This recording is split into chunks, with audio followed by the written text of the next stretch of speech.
বন্ধুরা, আজ আমরা দেখব কিভাবে ফেসবুক পেজের লোগো তৈরি করতে হয়। তাহলে চলুন শুরু করা যাক। তার আগে যারা এই চ্যানেলটি এখনো সাবস্ক্রাইব করেনি তারা অবশ্যই সাবস্ক্রাইব করে নেবেন, আর যারা অলরেডি সাবস্ক্রাইব করেছেন তাদেরকে অসংখ্য ধন্যবাদ। লোগো তৈরির জন্য আমরা প্রথমেই ক্যানভা অ্যাপসে চলে যাব। আপনি যদি ক্যানভা অ্যাপসটি ইনস্টল করে না থাকেন তাহলে অবশ্যই প্লে স্টোর থেকে ইনস্টল করে নেবেন। আমি অলরেডি ইনস্টল করে নিয়েছি, এই জন্য ওপেন করে নিলাম। ওপেন হয়ে গেলে সার্চ বারে সার্চ করবেন লোগো।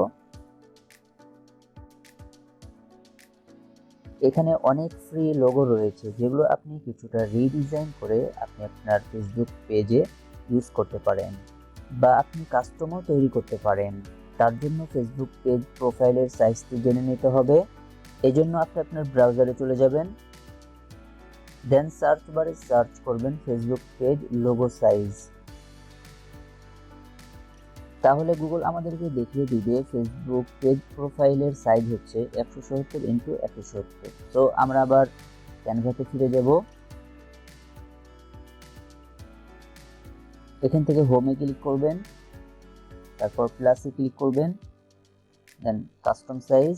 এখানে আপনি আপনার সাইজটি দিয়ে দিবেন 170x170, দেন ক্রিয়েট নিউ ডিজাইন।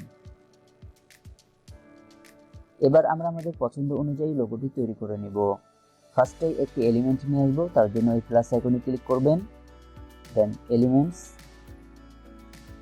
এখানে সার্চ করবেন বিজনেস, বা আপনি যে ক্যাটাগরির ফেসবুক লোগো তৈরি করতে চান বা ফেসবুক পেজের প্রোফাইল পিকচার তৈরি করতে চান সেটি দিয়ে সার্চ করবেন। সেখান থেকে আমি একটি এলিমেন্টস নিয়ে নিব।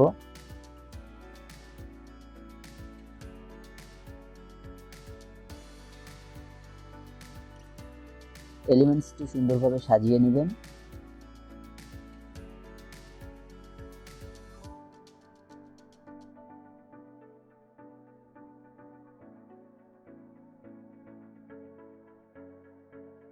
এবং চাইলে এলিমেন্টসের কালার চেঞ্জ করতে পারবেন, ইফেক্ট দিতে পারবেন। সো আমি আর এগুলো দিচ্ছি না।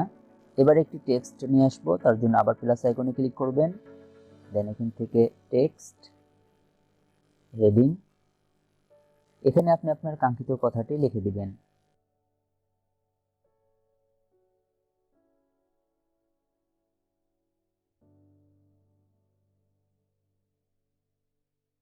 টেক্সটের কালারটি চেঞ্জ করে দেব, এখান থেকে কালার, দেন আপনার পছন্দ অনুযায়ী একটি কালার দিয়ে নেবেন।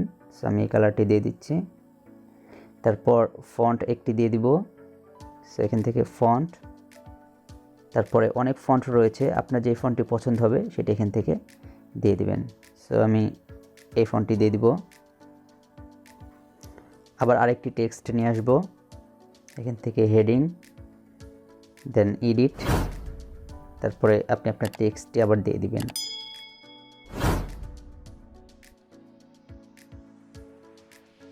এই টেক্সটের কালারটিও চেঞ্জ করে দিব, এখান থেকে কালার, এবার এই কালারটি দিয়ে দিব। তারপরে ফন্টটি চেঞ্জ করে দিব, এখান থেকে বাড়লো বোল্ড।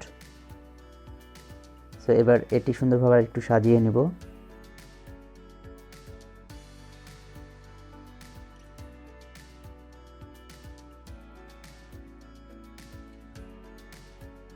ওকে, লোগোটি সাজানো হয়ে গেছে। এবার চাইলে ব্যাকগ্রাউন্ডও চেঞ্জ করতে পারেন, তার জন্য এই কালার অপশনে ক্লিক করবেন, দেন এখানে অনেক কালার রয়েছে, যে কালারটি পছন্দ হবে সেটি দিয়ে নেবেন। সো আমি আপাতত এটি দিয়ে দিচ্ছি।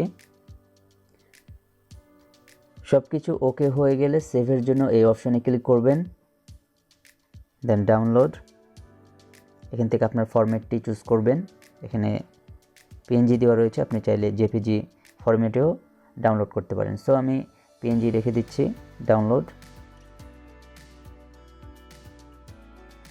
হয়ে গেছে। এবার আমরা আমাদের ফেসবুক পেজে চলে যাব। এখান থেকে লোগোর উপরে ক্লিক করবেন, তারপর choose new profile picture, save. পিকচারটি আপলোড হয়ে গেছে, এবার রিফ্রেশ করব। সো দেখতে পাচ্ছেন সাকসেসফুলি আমরা আমাদের প্রোফাইল পিকচারটি আপলোড করে দিলাম। এভাবে আপনি ক্যানভা অ্যাপসের মাধ্যমে যে কোনো ধরনের প্রোফাইল পিকচার বা লোগো তৈরি করতে পারবেন। তাহলে বন্ধুরা, ভিডিওটি আজ এখানে শেষ করছি। যদি ভিডিওটি ভালো লাগে অবশ্যই লাইক, শেয়ার অ্যান্ড সাবস্ক্রাইব করে এই চ্যানেলের সাথে থাকবেন। আর ভিডিও দেখাতে গিয়ে বা বলতে গিয়ে যদি কোনো ভুল ত্রুটি করে থাকি অবশ্যই ক্ষমার দৃষ্টিতে দেখবেন। নেক্সট ভিডিওতে শীঘ্রই কথা হচ্ছে, ততক্ষণ ভালো থাকবেন, সুস্থ থাকবেন। সকলকে আসসালামু আলাইকুম।